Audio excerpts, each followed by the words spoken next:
wide base will make us too slow. Tatalunan tayo ng Pacific High at Holy Crest sa water resistance. Yes, Australia yan. Kasi ba may mga Australia mag-call, diba? Ito ba, Angel?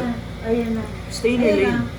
Tapos, You think you know everything kailangan that you don't. pagsasakay ka doon Alam ko ang ginagawa ko kasi I'm better than you. Nakapikit ka rin hindi ka ganun. Kasi hindi tayo mag-competition. Partners tayo dito.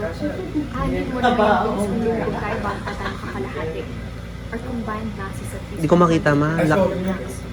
Purely based on Archimedes principle, the liquid displays at least 0.12 cubic meters of water. Kung inanaro mo yung beam para lang mabawasan yung drag, the cardboard will bubble under the concentrated load. Thank you, Lord. That's exactly why I calculated stress distribution. I'm not just waterproofing. I'm reinforcing the cardboard with duct tape along the high stress areas. It helps prevent bending and tearing under our weight.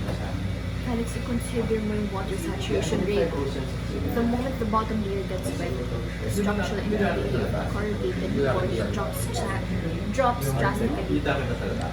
We need a wider surface area to distribute our weight. Ano ba, Angel? Ang dami mo nang sinasabi, ang dami mo nang kinocompute na variables.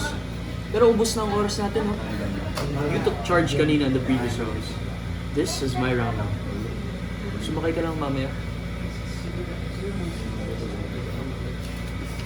See? Saan tayo lumilumubog? Sumakay ka na. Bilis, bilis. Shit.